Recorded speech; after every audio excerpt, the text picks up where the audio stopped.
Ótimo. Bem, muito boa noite. Hoje, aula 9, vamos falar sobre ESG.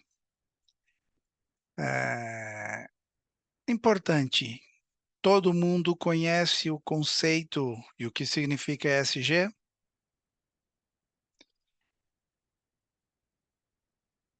Sim, não, talvez?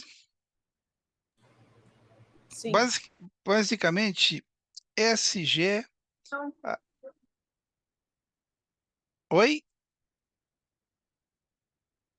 falei que não muito. Ah, tá, vamos lá.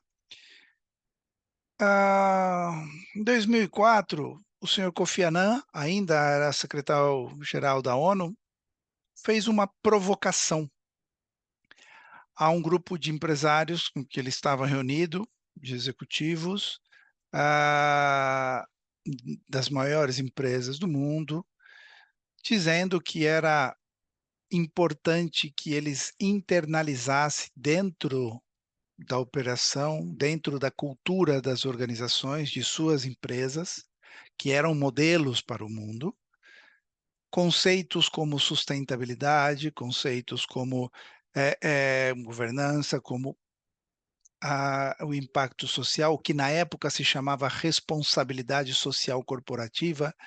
Então, todos esses conceitos eram importantes que fossem internalizados e, de alguma forma, liderados pelas empresas, né?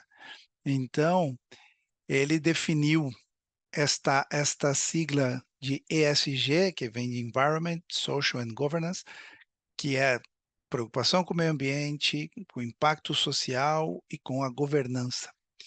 Então, é um conjunto ali de padrões e boas práticas, então não é uma única coisa, é um conjunto de muitas coisas, inclusive dentro de cada sigla dessa, de cada letra dessa, dentro do meio ambiente tem várias vertentes e ações que a gente vai ver, dentro do social várias, e dentro de governança várias. Então, é um conjunto, um compêndio de padrões e boas práticas para definir que uma empresa é socialmente consciente, tá?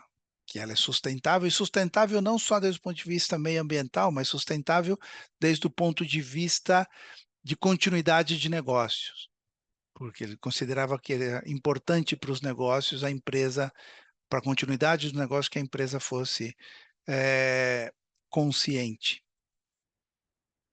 Então, e também para garantir que ela é corretamente gerenciada, basicamente porque a governança e o compliance, de alguma forma, obriga ou guia a empresa a seguir regras, normas, leis.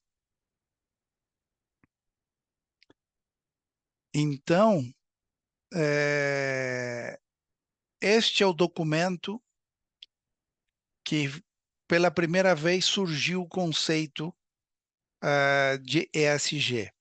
Eu vou anexar no, no, no material da aula, lá no portal, esse material. Peço desculpas porque está em inglês, para quem não fala inglês, mas é o documento original, tá? Não tem jeito. Logo depois, então assim, uma empresa ESG é uma empresa que segue uma quantidade de melhores práticas para ter impacto ambiental positivo ou mitigar o seu impacto negativo, para ter impacto social positivo e ter uma forte governança e garantir que o negócio seja saudável, desde o ponto de vista legal, jurídico, processual, desde o ponto de vista é, é, de cumprir regras, normas e leis. Bem, dito isso, depois depois de pouco tempo, surgiu um movimento que é os princípios para o investimento responsável, onde alguns grandes investidores fizeram uma parceria. Na verdade, assim, a, a iniciativa financeira da ONU procurou alguns executivos que de investidores que estavam alinhados com esse conceito, mais a área de meio ambiente e o Pacto Global da ONU se uniram e criaram uns princípios para o investimento responsável. E a partir dali, eles criaram 6 princípios e começaram a divulgar esses 6 princípios, foram ganhando adeptos e foram, sugerindo, solicitando, pedindo para que algumas empresas, fossem signatárias. Hoje, já existem 1.400 signatários, em mais de 50 países no mundo, representando aí 59 trilhões de ativos que são signatários, portanto, seguem esses 6 princípios. Quais são esses princípios, né? Os 6 princípios basicamente dizem que as empresas, para fazer seus investimentos, elas primeiro, as signatárias devem incorporar as práticas ESG às análises de investimentos e aos processos de tomada de decisão. Portanto, ao tomar decisão de investimento, essas empresas, esses investidores, devem fundos de pensão, fundos de investimentos, devem analisar uma variável adicional às que eles já faziam, a rentabilidade, payback, etcétera, né, os resultados financeiros da empresa, agora eles também incluem uma variável que são as práticas ESG dessa empresa. Isso passou a ser, para estes investidores, um ativo. Então eles se comprometem, os signatários se comprometem a incorporar o ESG em suas análises. Eles se comprometem a ser proativos, tá, e incorporar os assuntos ESG nas políticas e práticas dos ativos deles, das empresas que eles possuem, que eles já investiram. Eles buscam fazer com que as entidades que eles investem divulguem para uma forma de propagar as atividades, e as práticas ESG. Aqui é como dizem, né, eu não gosto muito desse ditado, mas, eh, aqui tem que ser como a mulher de César, não basta ser boa, tem que parecer. Então não basta ser ESG, você tem que divulgar e parecer para mostrar para todo mundo. Tá bom, entendo, a necessidade de se divulgar. O quarto princípio é promover a aceitação e implementação dos princípios dentro do setor de investimento. Eles também organizam eventos, promovem, em principalmente em eventos onde tem não signatários ainda, como forma de convencê-los a sê-lo. Ah, trabalhar unidos para ampliar a eficácia na implementação dos princípios, desses 6 princípios em outras instituições, e cada um de nós divulgará relatórios sobre atividades e progressos da implementação dos princípios, ou seja, transparência. Eu falo, peço para as pessoas fazerem, incorporo no meu dia a dia, mas eu tenho que mostrar evidências, dar relatórios e mostrar o que eu estou fazendo realmente. Então, parece bem bacana que empresas, investidores e os fundos de investimentos sigam esses princípios, tá? Como sempre em toda aula, aqui eu estou falando como o mercado vê e faz, né? Outra coisa, depois no final a gente vai falar sobre a visão da tecnomanização sobre isso. Agora, sem juízo de valores, só apresento. Pois é, esse senhor, esse cara é brilhante, John Elkington, ele criou um conceito nesse livro, se chama Canibais com Garfo e Faca. Por primeira vez surgiu o conceito de Triple Bottom Line. O que significa isso? Basicamente, as empresas olham o seu bottom line, que é, cara, receita menos despesa. Quanto sobrou para mim? Ganhamos dinheiro, perdemos dinheiro. É isso que interessa. Ou era o que interessava. Há muito tempo, e estamos falando aí de mais de 10 anos, muitas empresas falam desse triple bottom line. Então, não basta eu olhar só o resultado financeiro.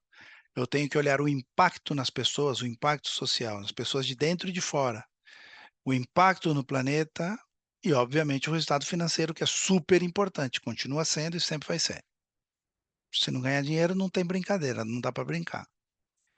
Então, mas veja, é muito diferente ter um verdadeiro triple bottom line do que olhar para o lucro e destinar uma porcentagem desse lucro, seja 0,2 ou 5 ou 10 ou 20%, não importa.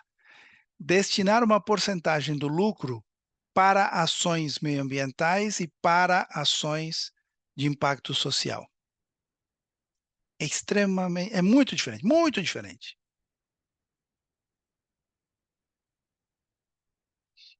Porque se eu tenho um triple bottom line e meço o resultado dos três, e a minha empresa eu só a considero uma empresa rentável, uma empresa positiva, quando os três bottom line funcionam, são positivos, isso é uma empresa consciente. Se eu só olho o lucro, faço qualquer coisa para alcançar o lucro, depois eu pego uma migalhinha e dou. Querem ver um exemplo? Uma empresa que faz um produto que talvez não seja, e lá no workshop a gente vai citar vários exemplos, que faz um produto que é nocivo à saúde, mesmo tendo a aprovação da Anvisa, tá? Não tem nada a ver uma coisa com outra. E depois ganha muito dinheiro com isso, sei lá, a empresa que vende cigarro, tabaco, é prejudicial à saúde, ponto.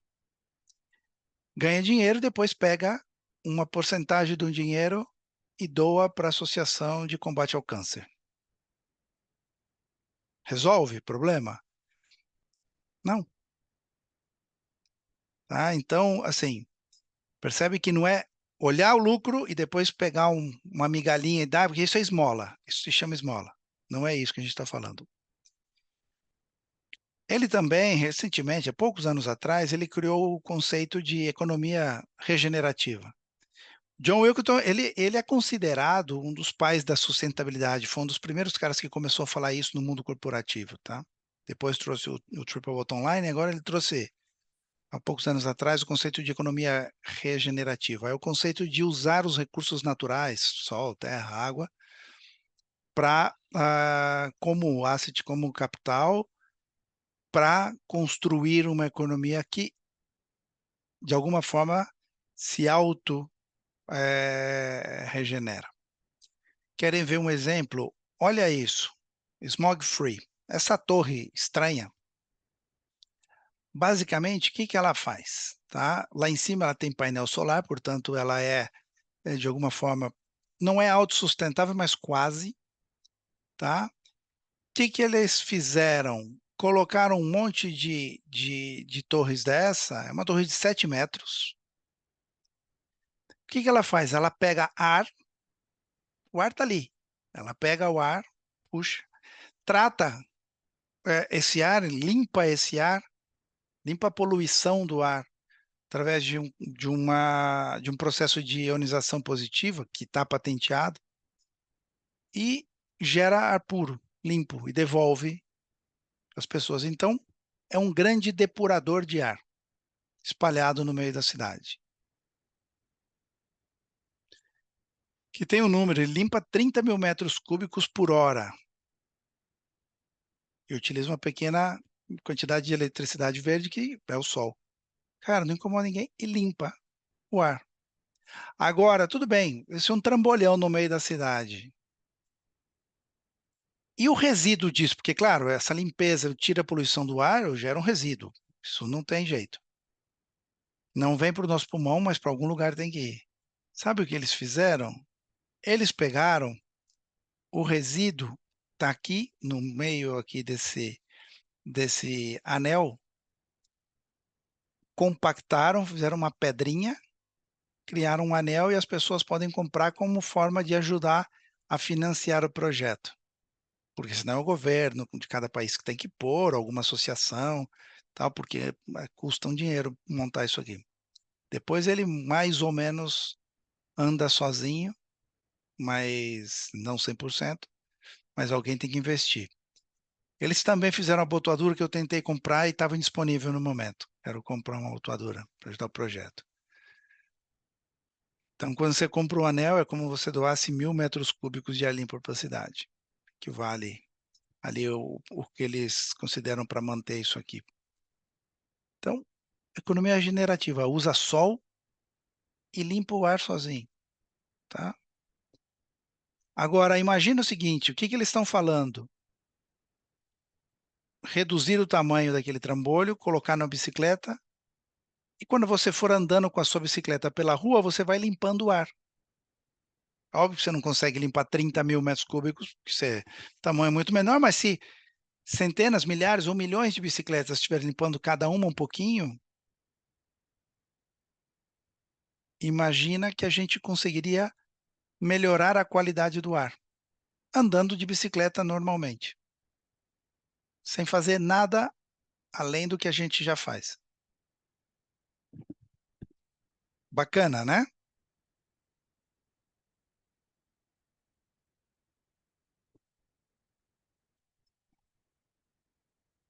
Eu vi aqui o que a Silvia escreveu. Está cortando muito, Silvia?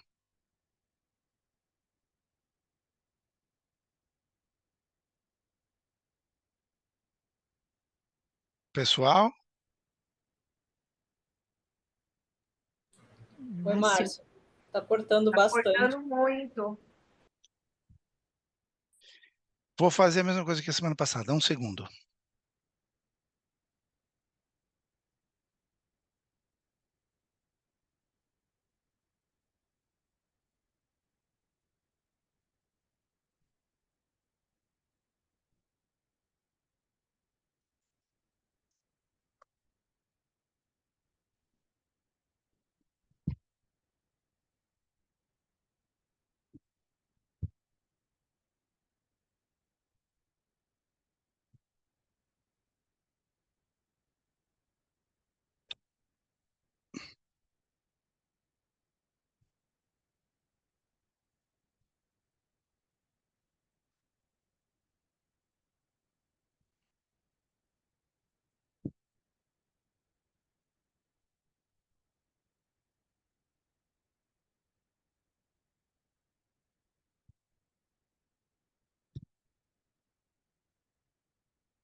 Pronto, vocês estão me ouvindo melhor agora?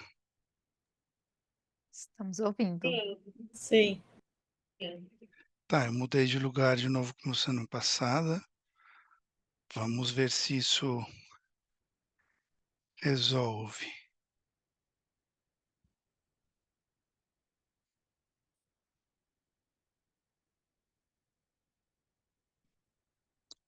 Vamos lá.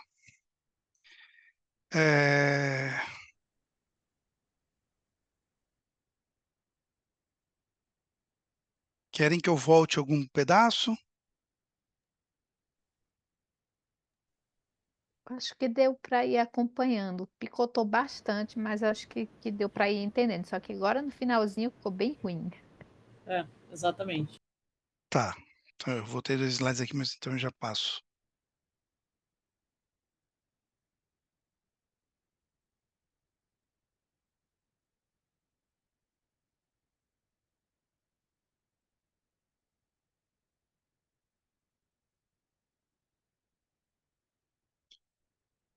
Bom, Então, o smog free, e aí eu estava falando sobre colocar aquela mesma tecnologia do smog free aqui em bicicletas. Imagina milhares ou milhões de bicicletas pelo mundo limpando o ar.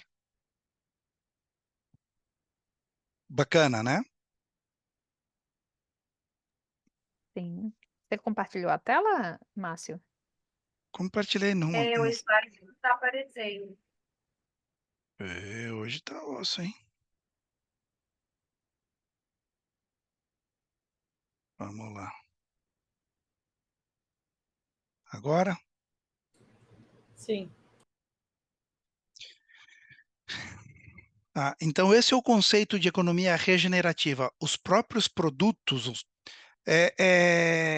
são capazes de atuar em prol do meio ambiente, usando o próprio meio ambiente, ou usando algumas tecnologias que ajudam a construir um meio ambiente mais saudável.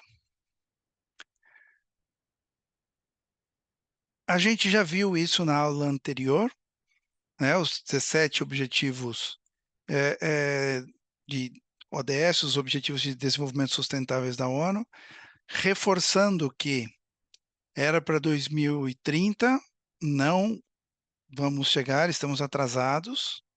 A estimativa da ONU que se fizermos os deveres de casa já, talvez em 2050 a gente consiga cumprir, mas como eu acho que não estamos fazendo os deveres de casa, nem, ou pelo menos somente alguns estão fazendo e a maioria não, em 2040 a gente vai descobrir que também em 2050 não vai dar, se não nada for feito, infelizmente. Tem outra visão sobre ESG de uma empresa, de uma consultoria especializada em ESG chamada ILO. Essa consultoria especializada é da Cláudia Leite. Não se assustem, não é a cantora. A Cláudia Leite ela é ex-diretora de comunicação, de comunicação corporativa e de ESG da Nespresso, tá? Ela saiu da Nespresso e montou uma empresa de consultoria, é uma pessoa bastante reconhecida. Ela tem esse framework onde ela fala que, desde o ponto de vista das empresas, aplicar políticas e práticas ESG é complicado porque isso tem uma visão complexa e sistêmica. Sim, é necessário uma visão sistêmica, por isso a gente falou sobre isso, entre outras coisas. É complexo porque são muitas variáveis que a gente tem que pôr para rodar, fazer com que funcionem, ou sejam, que haja interoperabilidade entre elas, enfim, é simples. E aí, que a empresa ILO, a consultoria ILO, olha numa empresa para que ela seja ESG? Economia verde, baixa pegada de carbono ou carbono zero. Como a empresa trata e olha a conservação de energia, de água e de recursos, matéria-prima, se é uma empresa produtiva, energias limpas, circularidade. Então, a economia circular é um ponto importante do ESG. Responsabilidade social corporativa. Diversidade, equidade e inclusão é considerado algo importante para o ESG. Se eu tenho que medir o impacto social, se eu tenho que ter um impacto social positivo, se considera diversidade, equidade e inclusão um ponto a ser tratado. Direitos humanos, saúde e segurança. E aqui dentro de saúde e segurança, saúde é obviamente não só física, é um pessoal da CIPA e por capacete, mas saúde mental principalmente, que é um dos maiores motivos de absenteísmo hoje. Cadeia de abastecimento verde, então não basta só você ser sustentável ou verde, mas a sua cadeia de abastecimento também. E olhar tudo isso nos novos produtos e ter uma visão de triple bottom line. É isso que ela olha numa empresa ou trabalha nas empresas para que elas sejam ESG, tá? Então, como vocês podem ver, existem várias iniciativas, desde o PRI, lá os princípios de investimento, onde os investidores olham para as empresas estes aspectos, a ONU falando para os países, empresas sobre os ODS, tem muita gente, muitas iniciativas em torno ao ESG ou conceitos similares. Só que aqui a ILO aponta o seguinte, fala, ó, esse conjunto específico de critérios ambientais, sociais e de governança com métricas específicas não resolvem o problema. Investimentos responsáveis identifica retornos ajustados ao risco, mas ela destaca aqui, e isso tem oportunidade de investimento, mas que não resolve o problema, tá? Mesmo melhorando o impacto ambiental, mesmo aumentando o cuidado com as pessoas, e fazendo uma governança de acordo com as conformidades e transparência das auditorias e dos modelos de compliance e governança das empresas, segundo a ILO, não resolve o problema. Outra iniciativa nesse sentido, como tudo que cria um certo destaque ou relevância, surge uma ISO, uma norma, e aqui a BNT criou a nova BNT-PR 2030, são as práticas recomendadas para o ESG nas empresas, de acordo com a BNT. Este documento eu não posso compartilhar porque esse é comprado e tem direito autoral. Eu não posso infringir. Todos os outros que eu fui mostrando, eu vou disponibilizar para vocês, tá? Esse aqui seria pirataria. E não trabalhamos. Tá? Pera lá, desculpa aqui, ó. Aqui tem uma questão de reputação. Tem um relatório, esse relatório eu vou mandar também. Aquele anterior era de 2023, vou mandar esse de 2024. A RepTrak, ela fala quais são os aspectos mais relevantes para a reputação das empresas. É um estudo bem interessante para quem quer trabalhar marketing, branding, ou quer que a sua empresa tenha reputação porque está próximo a M&A, a processos de M&A, enfim. Vejam, eles fazem um estudo e eles colocam ali, e ponderam, fazem uma pesquisa com muitas empresas e muitas marcas, eles fazem com os consumidores em relação às marcas, sobre hábitos de consumo, sobre tomada de decisão sobre produtos, sobre como eles escolhem as empresas, qual a importância das coisas. Então, constrói ali um peso e umas notas e umas classificações. A reputação ser ESG já é o terceiro valor em relação à decisão de compra dos clientes, dos consumidores. Preço ainda continua sendo importante, tá? O segundo, muito próximo do terceiro, ainda é um pouco a marca, e a marca aqui, quando ela diz a marca desde o ponto de vista de objeto do desejo, né? E depois ESG, ou uma empresa que tenha práticas ESG, que seja considerada tal. Em 2023, isso no peso que eles dão e no estudo era 72 e continua aumentando. Em 2022 era 70, e assim, você pega os últimos anos, esse relatório é público e é gratuito, é só entrar na Global RepTrak e baixar, tá? Falar positivo é o segundo ponto. Então, as pessoas costumam falar positivamente de um produto ou de uma marca quando ela considera que essa marca é ESG. Recomendar o produto. Recomendam mais o produto, mais que o dobro, do que uma marca que não é ESG, quando a marca é ESG. Aqui é quando o usuário, o cliente, consumidor acredita que a empresa faz a coisa certa, e isso é um dos fatores de tomada de decisão para compra.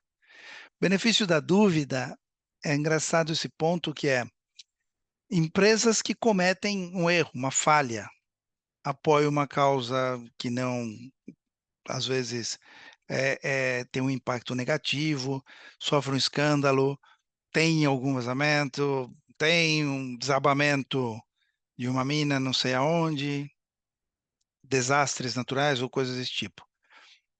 Quando a empresa não tem práticas ESG, esse estudo diz que o número de clientes, de consumidores que abandonam a marca é muito maior do que quando ela é ESG, dão o benefício da dúvida. Fala, isso foi um caso pontual, eu ainda acredito, eu vou dar outra chance e continua consumindo. Então, tem um peso bastante importante.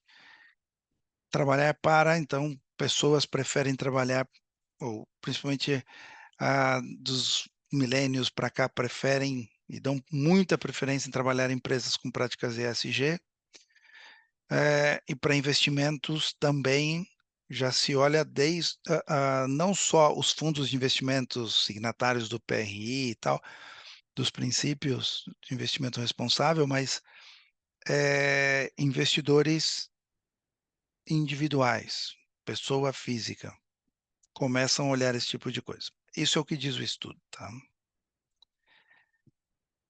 Para vocês verem aqui alguns números, tá? Emissão de títulos verdes pode atingir $1 trilhão em 2023. Era um documento que saiu da BlackRock.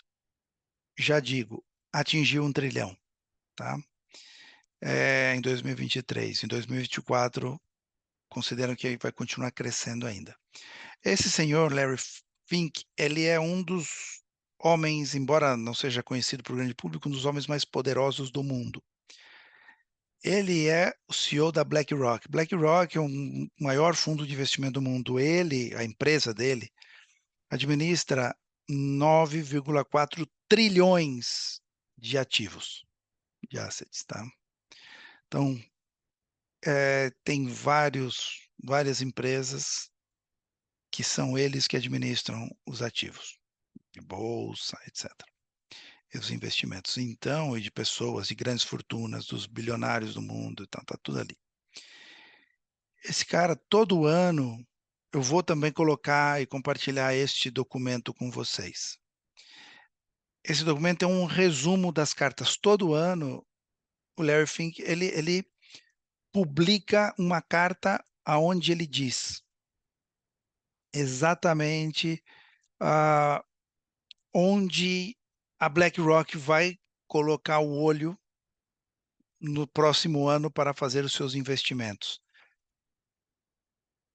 Obviamente, além dos resultados financeiros que um investidor tem que olhar, obviamente, além de câmbio, tendências de macroeconomia, isso é o óbvio. Nos últimos anos, diria nos últimos 10 anos, sempre a carta do Larry Fink é uma bomba e serve de guia para muitas empresas em seu planejamento estratégico, porque, claro, se os investidores vão olhar, ou se a BlackRock vai olhar determinados aspectos para investir, as empresas buscam ter aquilo que o Larry Fink diz que vai olhar. Ele tem falado de capitalismo consciente, ele tem falado de sustentabilidade, ele tem falado de humanização, ele tem falado de sustentabilidade. Cada ano ele pontualiza e todos esperam. No site da BlackRock tem as cartas, cada uma delas é aberto, é gratuito, dá para ler, dá para fazer download, etc. Quem tiver interesse. Percebem que quantas iniciativas empurrando para isso.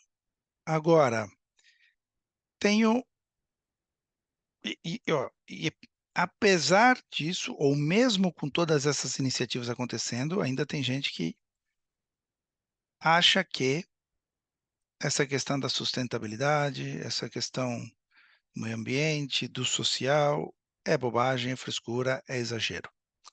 Vou dar aqui algumas coisas de 2023. 2024 eu espero acabar o ano e vou fazer o compilado também, mas 2023, ó, crise climática, 10 países sofreram graves inundações em apenas 12 dias.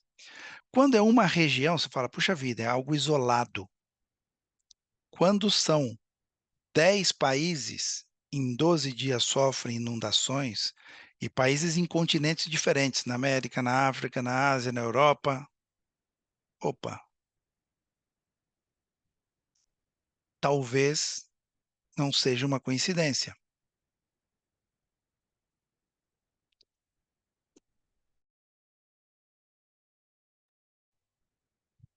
O mundo tem enchentes simultâneas. No Brasil, Grécia, Hong Kong, Turquia e Bulgária. De novo, países e continentes diferentes.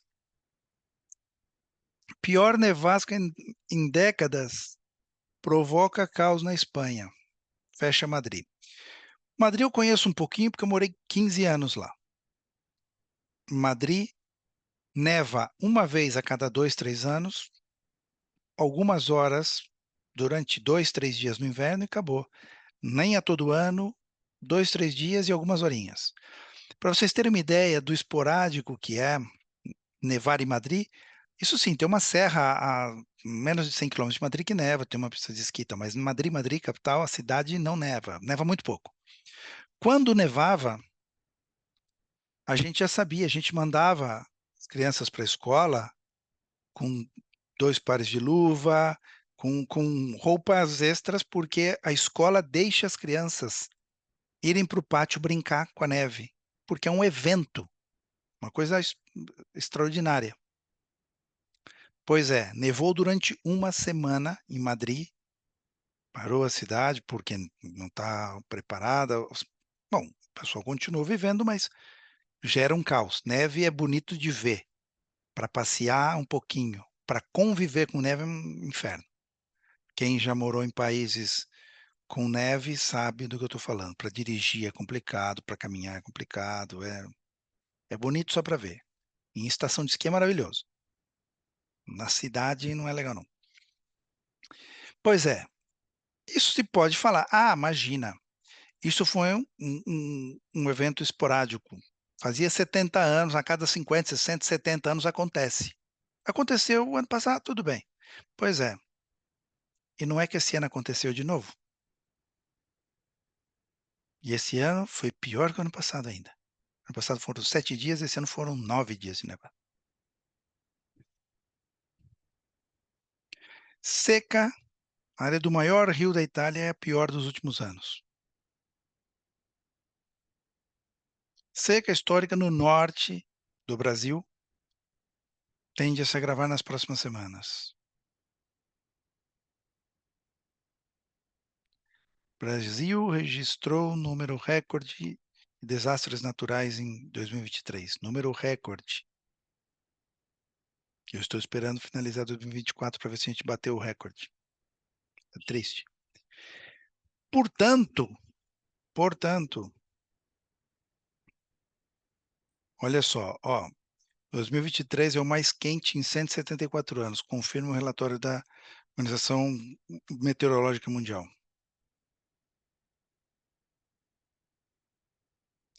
A temperatura média da superfície global ficou 1,4 acima da média.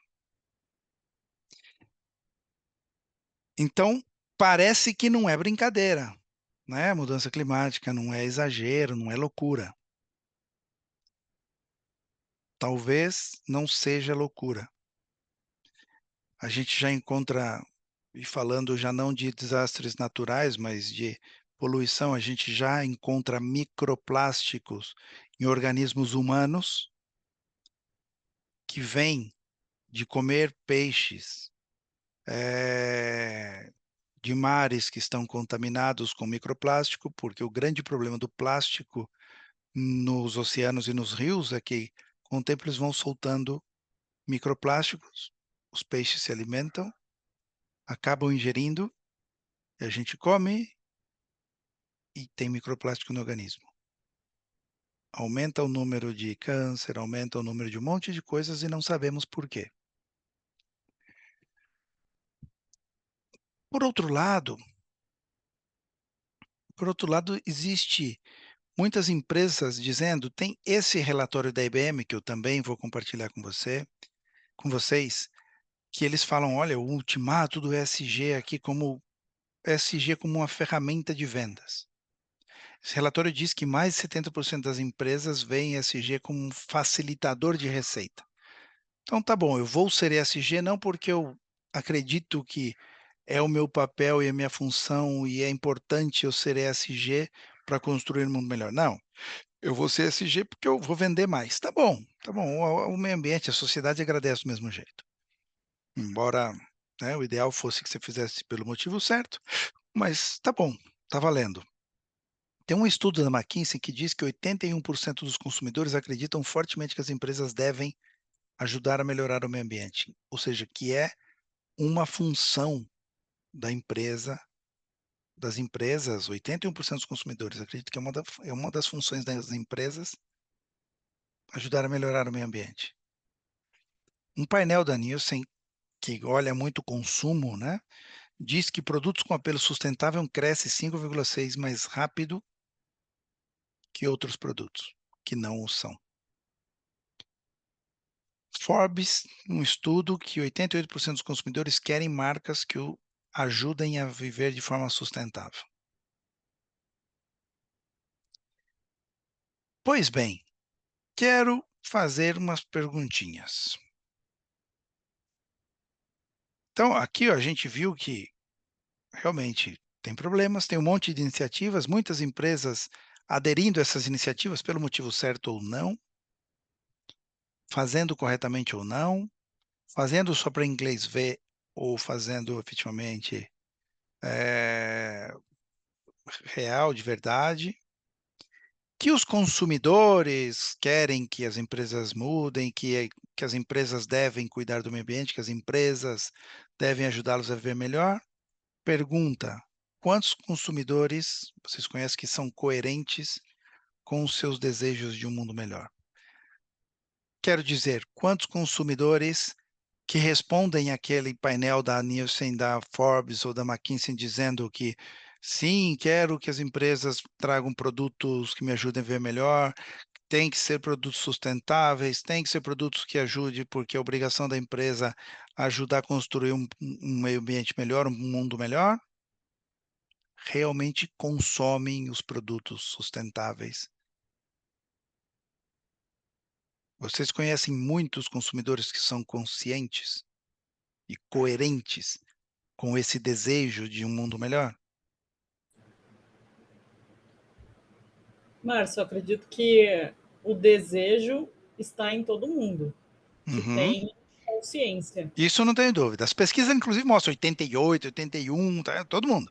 Agora, quantos são coerentes com isso? Então, eu acho que a questão é um pouco mais profunda e não é tão simples assim. Não, Por claro que que eu não. acho que é um pouco mais profundo? Porque não necessariamente está nos produtos, estão nos produtos esse apelo, né, em todos os produtos. É difícil, às vezes, a gente distinguir isso nos produtos, como a empresa se comporta. E o segundo ponto é a questão do preço. Perfeito. Então, são duas questões que eu entendo que é o que barra muitas vezes. Poucas pessoas vão de fato atrás para saber como a empresa se comporta se isso não está tão claro no produto. Essa é a minha visão, pelo menos. Eu, Até eu- de eu concordo totalmente com você, tá? Você citou dois, eu colocaria um terceiro. Você citou que nem sempre depende só da empresa, ou é, não está tão claro no produto, ou qual produto realmente a gente pode, né, como saber se aquele produto que diz que é sustentável realmente o é ou não. A questão do preço é fundamental e num país como o nosso, onde as pessoas não chegam, muita gente não chega no final do mês, pagar 30, 40, 50% a mais é complicado. E tem um terceiro, a educação sobre o impacto real dessas mudanças. Muita gente não sabe o que significa 1,4% a mais na temperatura média que a gente mostrou ali numa notícia. Por que eu digo isso? Porque tem gente que 1,4 a mais fala: "Ah, eu uso camiseta", e não é isso. Não consegue medir o impacto, porque realmente é difícil para quem está longe desses assuntos, e a imensa maioria da população está longe, e não tem por que estar perto. Então, falta essa noção do impacto que isso pode trazer. Você coloca tudo isso, é pouco provável, né, e tem aqui um outro ponto: o consumidor é consciente da necessidade de mudança nos hábitos de consumo e seu impacto? Exatamente isso que eu estou dizendo, por exemplo, pois não, Gustavo? Não, indo aí nessa linha, então, não sei se você vai colocar isso aí no curso depois, mas tô escutando ESG aí, então dá uma certa ansiedade Sim, com sim, esse sim. tema. Então, é o seguinte, por exemplo, eu vou colocar, tô no mercado, tô fazendo o meu carrinho de compra, então ele está abarrotado. Eu não vou procurar saber qual que é o produto, ou a marca, ou o fabricante que é ESG para colocar o produto dentro do meu carrinho.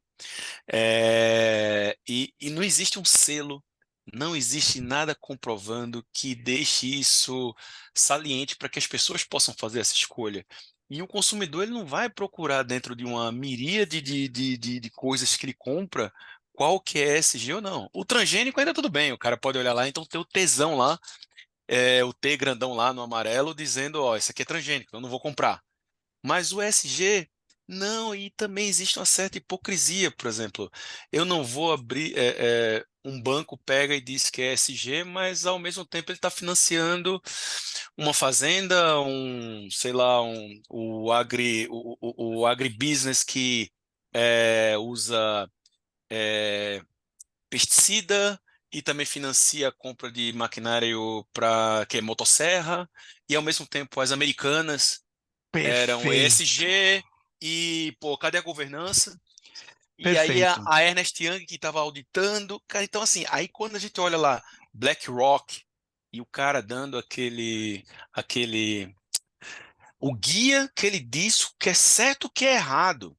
O cara detém 60% das ações do mundo inteiro. Então é claro que esse cara tem uma tendência muito grande de dizer o que é certo e o que é errado, porque a partir daí ele pode direcionar como ele vai ganhar mais dinheiro. Então esse tema ESG, ele é muito legal, mas eu acho que não todos merecendo, mas eu também acho que tem que ser perfeito, visto porque tem muita hipocrisia e tem muita jogada aí por trás, entendeu, Márcio? E não perfeito, tem um selo. exato. Não, eu acho que mais do que isso, assim, só para dar uma Sim, sim, complementada, aí eu adoro essa parte.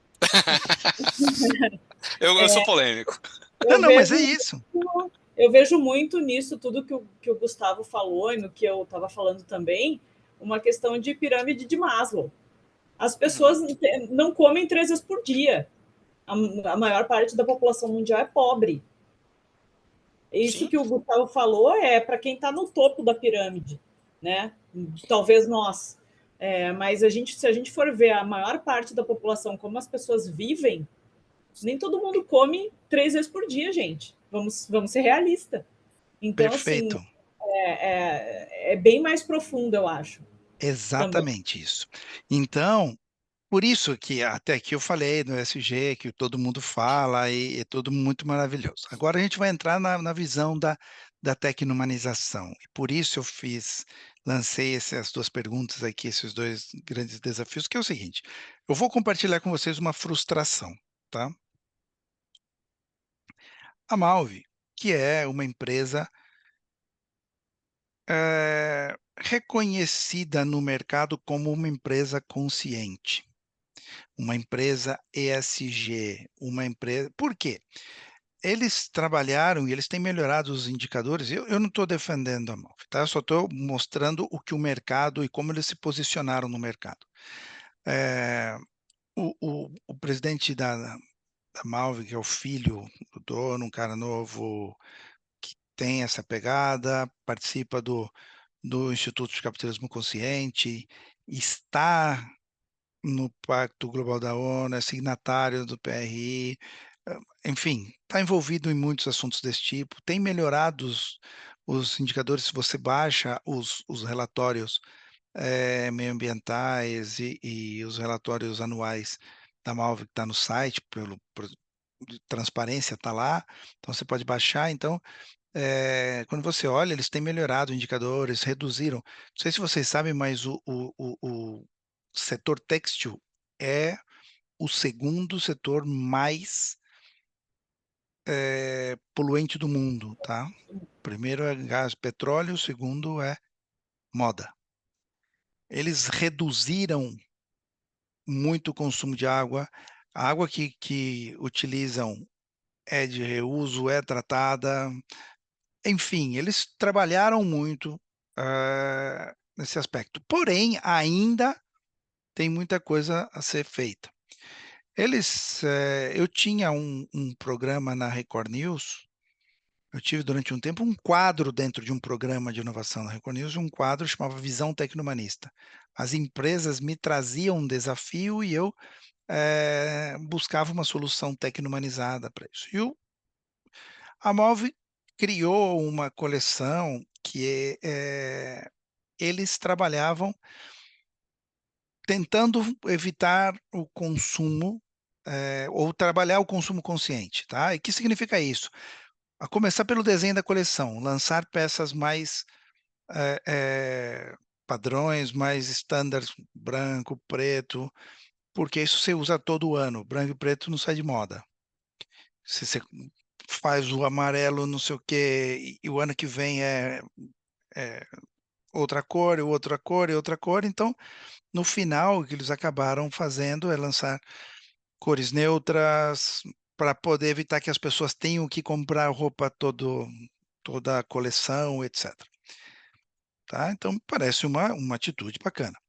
Mas eles tinham um desafio, que as pessoas entendessem que todos esses benefícios meioambientais que a Malve tinha, que as pessoas realmente entendessem. Claro, você dizer que com isso você está evitando que o planeta aqueça 1,4 graus no próximo ano, é isso que a gente tem falado aqui.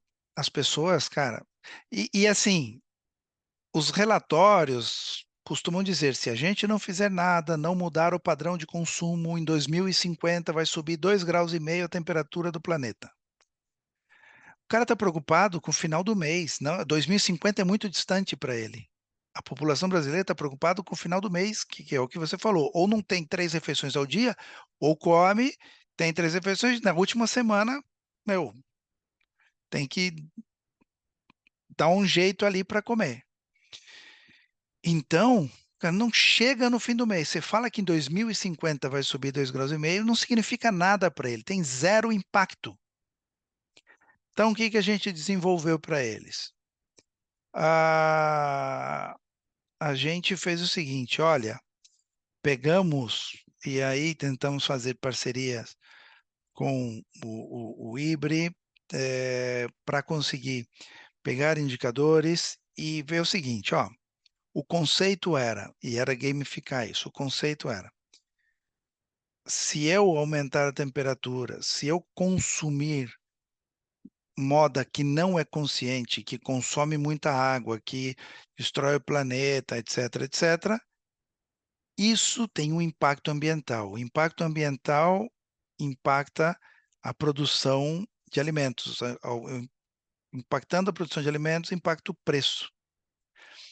Então, ao invés de falar que vai subir 2,5 graus em 2050, é que se você continuar consumindo do jeito que você está, ou comprar a roupa de uma marca que não é consciente, isso representa X% no aumento da tua cesta básica, X% no aumento do feijão e do arroz que você põe na tua mesa.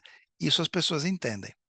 Então, era fazer essa relação, só que falar isso era pouco, e fazer com que as pessoas entendessem isso também era difícil. Então, a ideia era colocar um QR Code na etiqueta das roupas, com o celular, a pessoa ali, assistia um vídeo de 30 segundos, ou de 1 minuto no máximo, respondia uma pergunta, e com isso ela ganhava um voucher para comprar alimentos em uma rede de atacadista que estava fazendo a parceria. Então, Era um projeto de conscientização das pessoas do impacto que o uso indiscriminado da moda, o consumismo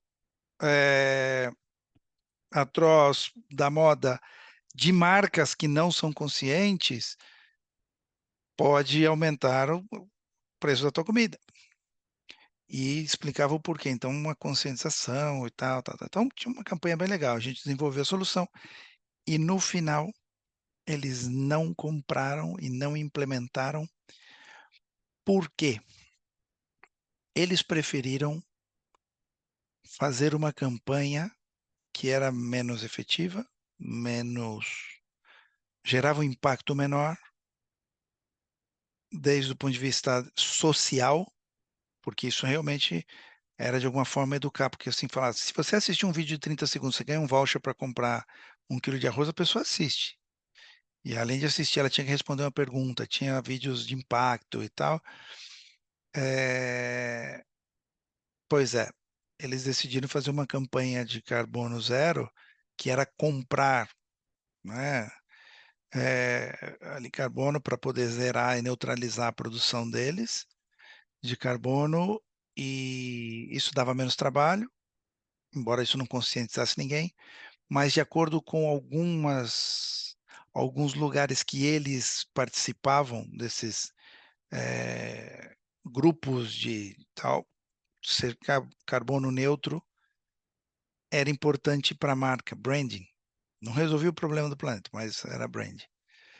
Então é uma frustração muito grande, porque eu acho que o caminho é tentar mostrar para as pessoas o impacto disso, mas tentar de forma que elas entendam o impacto no prato, mas que as marcas, para fazer isso, ajudem as pessoas a comer e que isso seja de verdade, porque senão não vai rolar. Olha só que interessante, em relação ao impacto social. Esse manual foi lançado pela Sociedade Brasileira de Pediatria, Manual da Alimentação. Foi polêmico na época quando eles lançaram, porque o Ministério Público, o Ministério da Saúde reclamou, protestou. Por quê? Porque o que a Sociedade Brasileira de Pediatria recomenda nesse manual vai contra as recomendações do Ministério da Saúde, mas não contra, ou diametralmente contra, não é oposto. Simplesmente, por exemplo, quando o Ministério da Saúde indica que só deve consumir leite que não seja do materno a partir de X meses, eles antecipavam 6 meses. E isso, por que você está querendo antecipar isso e tal? E depois descobriram que quem patrocinou esse manual para a Sociedade Brasileira de Pediatria foi a Nestlé. Só que a Nestlé, em alguns lugares, se diz uma marca consciente humanizada, e diz uma marca ESG, e diz que tem produtos ESG. Só que, por interesse comercial, e eu entendo o ponto de vista deles, tá? Querem vender mais, mas convencem a Sociedade Brasileira de Pediatria, ou convencem, ou pagam a Sociedade Brasileira de Pediatria para antecipar o consumo de leite que, coincidentemente, a Nestlé vende. Cara, realmente uma empresa consciente, humanizada ou ESG de verdade faria isso? Quando a gente falou recentemente sobre isso em aulas anteriores. Governança tem crescido no Brasil. O Instituto Brasileiro de Governança, o IBGC, tem publicado de forma com super orgulho que tem aumentado o número de empresas que implementam práticas de governança corporativa. Vejam aí, 54 em 2020 até 65,3 em 2023. Tem aumentado ano sobre ano. E aí, para quem, né, não está familiarizado, embora que eu acredito que todo mundo, a maioria esteja, governança corporativa é o sistema pelo qual as empresas e demais organizações são dirigidas, monitoradas e incentivadas, envolvendo o relacionamento entre os sócios, conselho de administração, diretoria. Então, é como você conduz os negócios e o relacionamento entre todos os stakeholders, para evitar que ingerências, para evitar que a pessoa seja juiz e réu ao mesmo tempo, né? Eu gasto, eu aprovo os meus gastos, não, tem que ter outra pessoa que faça isso, enfim. Só para vocês entenderem agora qual é a visão da tecnomanização. E estamos bastante alinhados com o que vocês falaram aqui. Vamos construir uma empresa ESG. Imagina, essa moça se chama Natália, tá? Natália, ela é professora e ela quer empreender. Ela vem de uma família humilde, se formou com muita dificuldade e ela quer ajudar outros jovens a se formarem também, porque ela sabe o quanto é duro uma pessoa que vem de uma realidade difícil, uma família humilde, se formar, pagar a faculdade, pagar os estudos, muitas vezes estudando, fazendo faculdade, trabalhando ao mesmo tempo. Então ela quer empreender e já que ela quer empreender, ela tem esse espírito empreendedor, ela quer empreender de com algum negócio que de alguma forma seja capaz de ajudar outros jovens a se formarem. Por outro lado, por ser professora, ela tem acompanhado o aumento aí que os jovens leem cada vez menos, fazem resumo pelo chat GPT de livros, se interessam em aprender, e muitos falam que para que eles têm que aprender as coisas, porque quando eles precisarem, eles consultam na internet. Não precisa aprender, não precisa estudar, não precisa decorar nada, não preciso ler. Para quê? Está tudo na internet. E aí, ela fez um curso de empreendedorismo e ela aprendeu o conceito de uberização, que nada mais é o que o mercado chama de uberização, é fazer o que a Uber fez, que é unir através de tecnologia, de uma plataforma, de um aplicativo, de uma solução tecnológica, oferta e demanda. Uma pessoa quer se locomover e uma pessoa quer transportar. Eu uno os dois e ganho um pedacinho aqui pela intermediação. É isso que a Uber faz. E esse conceito tem muitos negócios, depois do Uber, muitos negócios fazendo, iFood, etc, etc. Então, virou um nome conhecido no mercado como uberização. Ela conheceu esse conceito, e como ela, de um lado, tem alunos que não querem estudar, e do outro, tem universitários com dificuldade a trabalhar, ela pensou em vou unir as duas pontas. A trabalhar não, a se formar, desculpa, precisa de grana. Ela falou, pô, tem um que tem um conhecimento e precisa de grana, e tem outro que não quer estudar. Vou criar uma empresa que una essas duas pontas. Vou criar uma plataforma onde os alunos que não querem fazer trabalho ou não querem fazer tarefa, põe lá. Jovens universitários que querem e precisam de dinheiro, pega essas tarefas, os deveres, faz os trabalhos e os deveres e ganha um dinheirinho. E eles intermediam. Ah, mas isso sim, tá? Vendo vídeos na internet, lendo e tal, ela decidiu que a empresa dela seguiria as melhores práticas do mercado. E aí ela fez com que a empresa dela tirasse a ISO 14000. Mas ISO 14000 não faz sentido para uma empresa de serviço. Ou em teoria não faz sentido, né? A gente pode pensar que ISO 14000, que é a meio ambiental, é só para quem é fábrica, quem produz, né? Pois é, os argumentos que ela conseguiu tirar ISO 14000 mostrou que, como é tudo eletrônico, os computadores que ela usava eram em nuvem, os data centers tinham uma classificação determinada, portanto, não economizar ou não gastavam, não consumiam tanta energia. Ela eliminava o papel por ser todo o fluxo digital, então ela contribuía com o meio ambiente e conseguiu. A ISO 27001 é a de compliance, então, com processos, com governança, contratou uma empresa para desenhar os processos com compliance,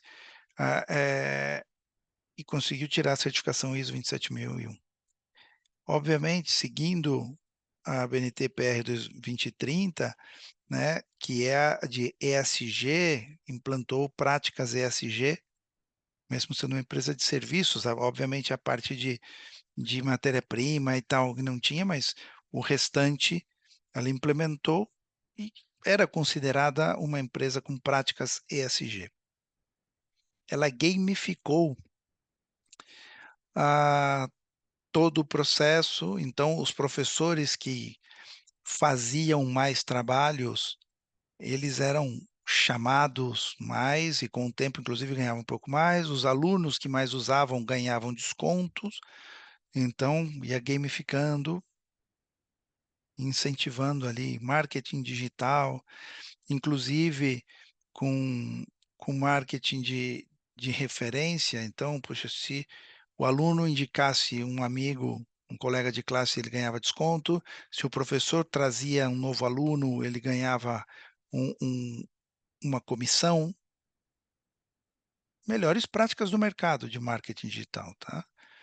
Obviamente, estava preparada para LGPD, para guardar os dados. A detalhe, tá? Ela tomou muito cuidado, como os alunos eram menores, ela pedia, perguntava na página de entrada se o aluno era menor, muitos respondiam que não. Os que respondiam que sim, ela perguntava se tinha autorização dos pais, o aluno, obviamente, o moleque vai dizer que sim, mas desde o ponto de vista de governança, fala, eu perguntei. Se ele mentiu, eu não posso controlar. E aí, ela dizia, inclusive, com orgulho, Natália, mas a minha empresa só faz deveres, trabalhos. A gente não faz prova, só tarefa. Dever de casa e trabalhos. Tá, prova a gente não faz. E ela se orgulhava muito porque ela estava ajudando a construir um país, porque ela estava ajudando jovens universitários de baixa renda a se formarem, a ter uma renda extra e se formarem.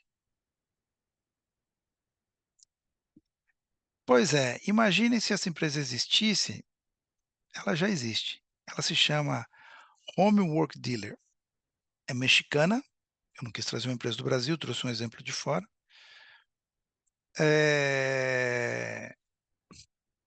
Que assim eu garanto que não tem nenhum familiar de ninguém que trabalha nessa empresa, ou pelo menos diminui o risco, para não gerar polêmica. Eu só quero trazer o exemplo, o conceito. Essa empresa faz exatamente tudo isso que eu descrevi. A historinha, não sei se essa moça é a dona da da Homework Dealer, tá? Ela é a Natália mesmo. Se ela é professora, se ela vem de família humilde, isso eu inventei. Mas ela criou essa empresa. Alunos sobem nessa plataforma os deveres de casa. Ela tem todas essas certificações que eu falei. Sobem os deveres de casa. Um universitário vai e faz, o aluno paga e acabou. Uma empresa considerada ESG, melhores práticas do mercado, tem certificações, ISO. E esta empresa, em grande escala, ela destrói um país, porque ela está construindo uma geração de inúteis. Ela está construindo uma geração de jovens que consideram que não vale a pena estudar, não vou trabalhar, não vou me esforçar, eu pago para alguém fazer o meu trabalho. Vejam que loucura. A próxima geração, ela acredita que está construindo um mundo melhor porque ajuda alguns universitários a se formarem hoje. Mas a próxima geração nem faculdade vai fazer. Ou se fizer, vai pagar para alguém. Cara, eu não quero me pôr na mão de um médico desse, morar numa casa que um engenheiro desse construir, andar num carro que um engenheiro desse construir. Deus me livre. O que ela está ensinando para esses jovens é que o esforço e o trabalho não vale a pena, não é necessário. Quando esse jovem chegar no mundo corporativo e ele tiver um trabalho, ele vai querer pagar para alguém fazer. Quando o chefe dele, o line manager dele, pedir para ele fazer alguma coisa, falar, alguém que faça. Quando ninguém vai fazer para mim, quem que eu posso contratar? Que isso, gente?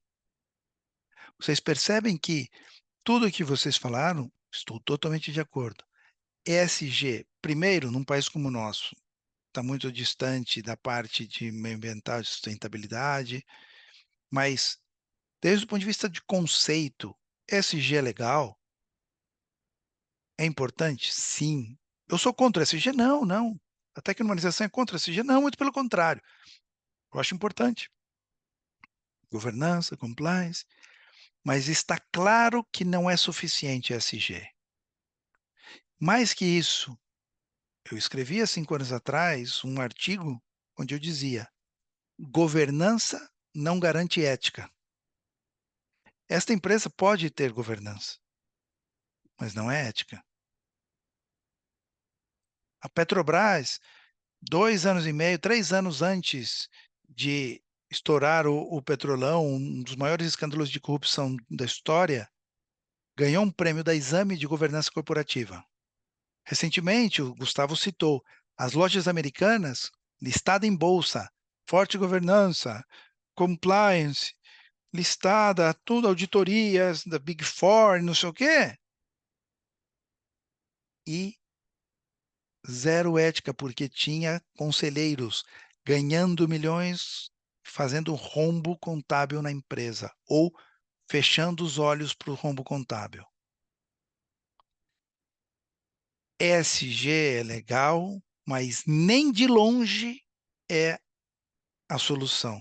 Pensar que ESG, como alguns pseudo-gurus do LinkedIn diziam, que ESG é o caminho e vai construir um mundo melhor e vai salvar a sociedade, pensar que ESG vai resolver os nossos problemas, talvez seja um dos maiores problemas que a gente tenha.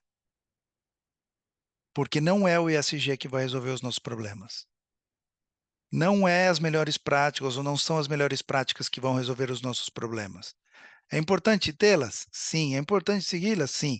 Mas primeiro eu tenho que ter pensamento crítico e analisar essas melhores práticas para ver o que faz sentido, o que não, o que é modinha, o que é interesse de Big Four, o que é interesse de empresas de consultoria, o que é interesse do guru da esquina, ou do pseudo-guru da esquina, e o que realmente faz sentido para o meu negócio, o que realmente está alinhado com os meus valores e minhas virtudes, o que realmente faz sentido para o meu negócio, para a sociedade, para o meio ambiente, para os meus colaboradores, para os meus acionistas, de forma equilibrada. Ou eu tenho essa visão sistêmica, tenho pensamento crítico em relação ao que se fala por aí, o que pedem e dizem que eu tenho que fazer. Busco equilíbrio e coerência para poder estar alinhado com os meus valores e construir uma empresa rentável. Uma empresa tem que ganhar dinheiro. Uma empresa rentável, consciente e humanizada de verdade, ou é tudo balela, ou é raso, ou é insuficiente. Às vezes não é balela, mas é insuficiente. E eu depositar o desenvolvimento do meu negócio, da minha empresa, da minha carreira, da minha vida, do meu nome, em algo que não faz sentido ou é insuficiente, não só estou manchando o meu nome, mas eu estou indo contra os meus valores, contra os meus propósitos, contra as minhas virtudes, e isso a médio e longo prazo sempre dá ruim. Veja essa empresa, depois, se vocês quiserem pesquisar, é muito triste que uma empresa simplesmente, olha, eu faço o trabalho, o dever de casa das crianças. Tá tudo bem? Cara, como tá tudo bem? Como tá tudo bem? Que país essa empresa vai construir? Não é legal. Não sei se eu estou sendo muito radical, mas vocês percebem que governança não garante ética, que ESG não garante construir um mundo melhor, nem de longe? Faz sentido isso que eu estou falando para vocês? Com certeza. Sim. Então, este é o ponto.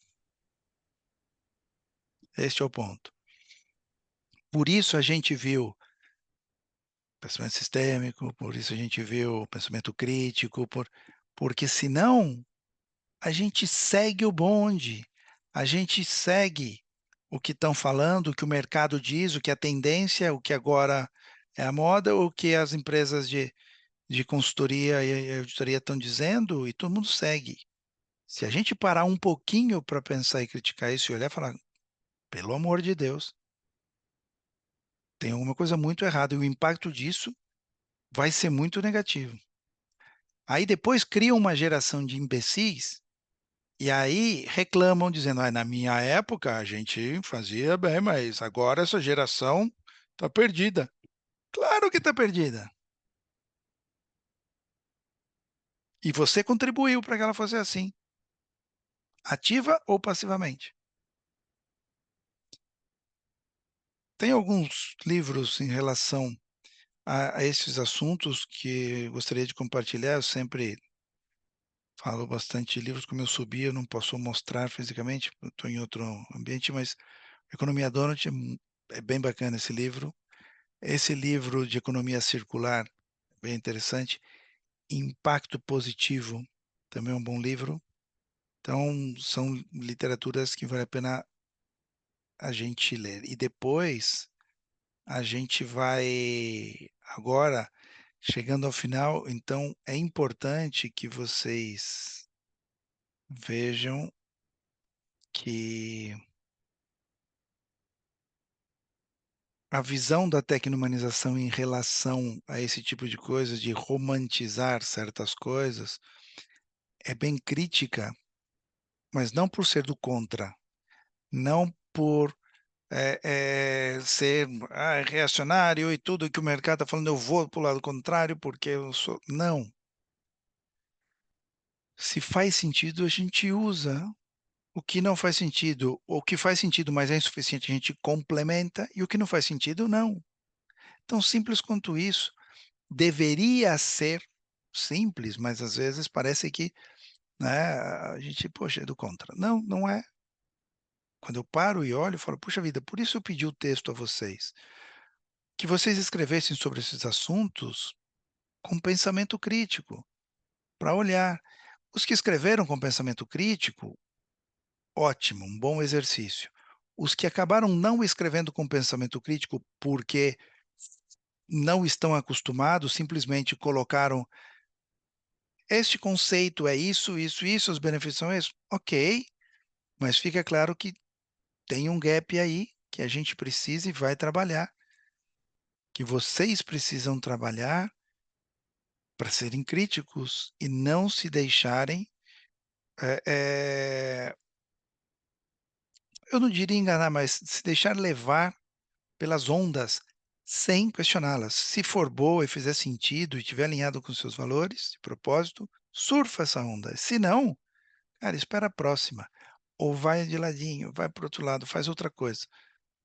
Que não dá é para seguir a manada e depois reclamar do resultado. Você ajudou a criar ou gerar esse resultado negativo. Não, eu não, imagina, de jeito nenhum. Sim, senhor. Ou sim, senhora. Então, essa primeira fase do curso que termina agora está muito orientado a isso. A gente viu conceitos que vão nos ajudar a entender a metodologia lá, no presencial. Nós vimos agora como, e eu deixei de propósito a aula de SG por último, a gente viu o capitalismo consciente, a gente também criticou, e a gente, que é justamente isso. Tem coisas muito boas sendo feitas por aí. Nem todas fazem sentido, ou nem todas são aplicáveis na nossa realidade. Temos que buscar a forma de construir negócios rentáveis, conscientes e humanizados com o que temos, com a nossa realidade, com o nosso país, com a nossa economia, com as nossas possibilidades, com os nossos recursos. Para isso, a gente precisa fazer as coisas de uma forma diferente. A gente precisa ter ferramentas, ter modelos, ter formas de pensar e de atuar diferentes ao tradicional. E é isso que a gente vai ver no workshop. Agora você já tem conceitos suficientes para poder entender a metodologia, e poder começar a aplicar as ferramentas que a gente vai ver lá. E depois a gente vai ver o framework, que é como a gente leva isso para as empresas. Ok? Ok. Estão Ok. animados para a semana que vem? Sim, Márcio, sabe um pedido que eu queria fazer? Eu procurei no site de novo e eu não encontrei a agenda Eu das próximas mando, semanas. ó, assim, ó, eu vou mandar o workshop. Está claro para todo mundo que é quarta, quinta e sexta da semana que vem, que é quarta-feira, começamos às 7h58 da manhã. Sim, É, São Paulo tem um trânsito ruim, a gente vai estar num bairro muito bem localizado, mas um bairro está do lado, assim, no Itaim, tá Faria Lima próximo, Taboão próximo, quem é de São Paulo conhece bem. Então, procurem chegar uns minutinhos antes, 7h58 fecha a porta. Quem chegar depois, abre, entra e senta, não tem nenhum problema. Isso aqui não é uma escola militar, não tem problema nenhum, todo mundo já é grandinho, mas às 7h58 a gente começa. Então, vai perder uns minutos. Ao contrário daqui, quem chega mais tarde pode voltar a assistir, rebobinar, enfim, lá não, né? E a gente vai pausa para coffee break às 10, 10 e pouquinho, dependendo ali, né, do andamento, entre 10 e 10 e 15. Aí a gente para a 1 para a gente aí tem seus 20 minutinhos de coffee break. Então aproveitem para fazer as ligações, chamadas e tal, porque durante a aula a gente eh, pede para não ficar usando o celular, para não concentrar e não desconcentrar eh, os colegas. A gente para almoçar almoço dá umas 2, volta, 4h30 a gente tem um outro coffee break e às 6 a gente para. Na quarta-feira. Na quinta-feira, a mesma coisa. E na sexta-feira, a gente começa às 7h58 e termina meio-dia e meio, meio-dia, meio-dia e meio, e já acabou. 2 dias e meio. Será intenso, será. A gente fala sobre o conceito, traz exemplos, e depois a gente dá as ferramentas, aplica as ferramentas. Então, os grupos já estão definidos, separados. Quando vocês chegarem lá, vocês vão saber se vai ser do grupo 1, do grupo 2. Cada grupo vai ter um case. Vocês vão aplicar as ferramentas nesse case, então a gente aplica o método do caso, dinâmico, tem ali os canvas e umas ferramentas que vocês vão usar. Então, tem algumas dinâmicas, então tem bastante coisa, tá? Tem bastante conteúdo, bastante coisa. Vocês vão receber ali uma apostila. Quem quiser levar computador porque gosta de tomar nota, escrever no computador ou no tablet, tudo bem, não tem problema. Na noite anterior vocês vão receber, eu não mando antes, mas na noite anterior vocês vão receber o arquivo com os slides. Então, quiser no tablet ir escrevendo em cima, tudo bem. Vocês também vão receber uma apostila em papel e na frente de cada slide impresso vai ter uns espaços, umas linhas para quem gosta de escrever no papel, tá? Então, eu sei que tem gente que gosta de tomar notas. Eu vejo durante as aulas o pessoal tomando nota, que eu acho legal, eu também faço isso. Então, vai poder tomar lá, vai receber uma apostila, caneta e não precisa levar nada mais. Quem não quiser levar computador não precisa, tá melhor, sem problemas. Anota ali no papel, não vai precisar de computador para os cases nem nada. Tudo um manual, tá? A gente prefere assim. Roupa confortável, dress code, como você quiser. Dá na mesma. Não me interessa se você vai com moletom ou fraque. Eu preferiria entre o moletom e o fraque, ou vestido longo e salto alto, melhor moletom, mas no intermédio tá bom. Jeans e camiseta, sem problemas. Estamos em família. A ideia é a gente trocar muito, conversar, dar exemplos e aplicar as ferramentas. Ali não tem, certo?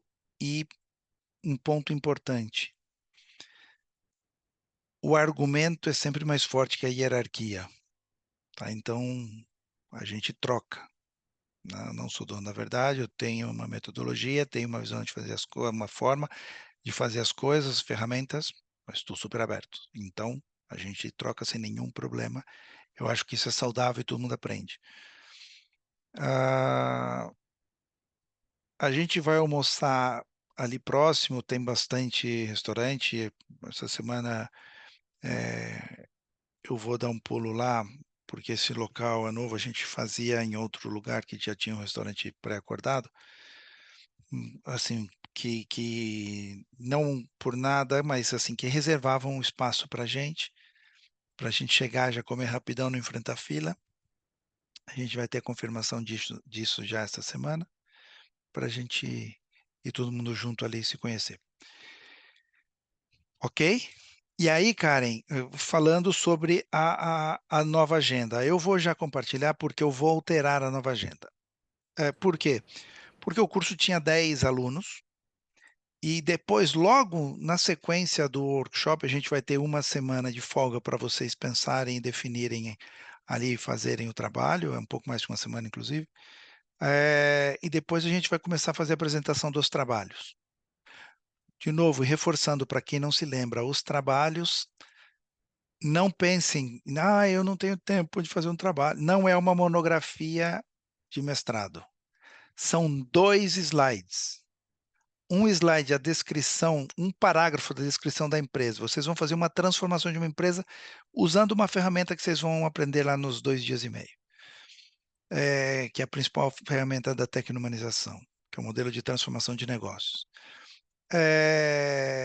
O primeiro slide é descritivo, um parágrafo dizendo: a empresa que eu vou transformar é uma rede de supermercados do interior que tem tantas lojas, está com esse problema, ou é uma empresa multinacional de não sei quanto.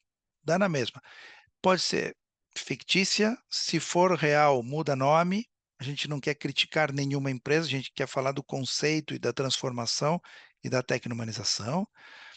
Não usem a empresa de vocês na primeira vez. Eu sei que é uma tentação muito grande. A Karen, que é empreendedora, que tem uma empresa. Bom, tem mais de uma. A, a Silvia tem empresa. A Mônica tem. Não usem a empresa de vocês o primeiro exercício, porque a gente acaba caindo em armadilhas, tem crenças, tem um monte de coisa. Então, outra empresa. Essa empresa fictícia ou real que vocês criarem, vocês podem inserir elementos nelas que não são reais para que o case fique interessante, sem problemas. Descrição: a empresa é tal e tem este problema. É o primeiro slide. O segundo slide é o modelo que vocês, é uma espécie de canvas que vocês vão preencher. Ou seja, embora requeira uma dedicação mínima de você sentar e aplicar tal, não é uma coisa que vocês vão ter que ler 36 livros, fazer uma coisa de mestrado. Então, não se assustem. E aí, Karen, por que a gente vai alterar o calendário? Porque tinha 10 pessoas e a gente tinha uma quantidade de dias para que todo mundo apresentasse. Todo mundo vai apresentar e todo mundo vai assistir de todo mundo, porque eram 10 oportunidades para a gente ver como aplicar, o que faz sentido, o que não, o que está certo, o que não, o que dá para melhorar, porque no final da apresentação eu comento: olha, isso aqui está super bem alinhado, isso aqui não é assim, ou isso aqui tem que melhorar. Não precisa, a pessoa não precisa refazer, mas a gente aprende. E como agora não seremos 10, não somos 10, somos 7, porque 3 pessoas ficaram para a próxima turma porque tiveram problemas de saúde, 2 problemas de saúde grave e um familiar próximo teve problema de saúde grave, a gente vai reduzir o número de dias de apresentação, porque tem menos gente. Então, eu vou revisar ali, vou refazer isso e já mando para vocês, tá? Depois, assim, a gente vai ter uns dias para fazer o trabalho, então não tem aula. Tem as apresentações, depois a gente faz apresenta os frameworks, que é como implementar isso nas empresas. Nesta parte, é segundas e quintas, então vai super rápido e vocês já se livram de mim. beleza? Então eu vou refazer e já mando, coloco no grupo o calendário novamente. Dúvidas, perguntas? Obrigada. Nada. Então, é isso. Até quarta-feira, às 7h30. Às 7h58 a gente começa. Tá bom? Beleza. Tá bom, combinado. Tá joia. Abraço. Karen, de novo, reforçando. Se Sim, você quiser carona, você vai, volta comigo sem nenhum problema, tá? A Mônica também que vai estar por aqui, vai comigo. E a única coisa que no primeiro dia, bom, todos os dias, mas no primeiro dia principalmente eu vou um pouquinho mais cedo, porque eu tenho que garantir, olhar que tá tudo em ordem, tá tudo montado, montar algumas coisinhas ali, mas assim, nada, não vai ser 5 da manhã não, tá? Fica tranquilo. A gente marca, eu passo aí, pego vocês e a gente vai, tá bom? Se quiser, e se não, fica à vontade para ir no seu carro. tá bom. Valeu. Obrigada, Márcio. A gente combina. Nada, tá bom. Valeu, pessoal. Obrigado. Um abraço. Boa Tchau. noite. Tchau, Boa tchau. noite. A Márcio. Tchau, tchau, pessoal. Tchau.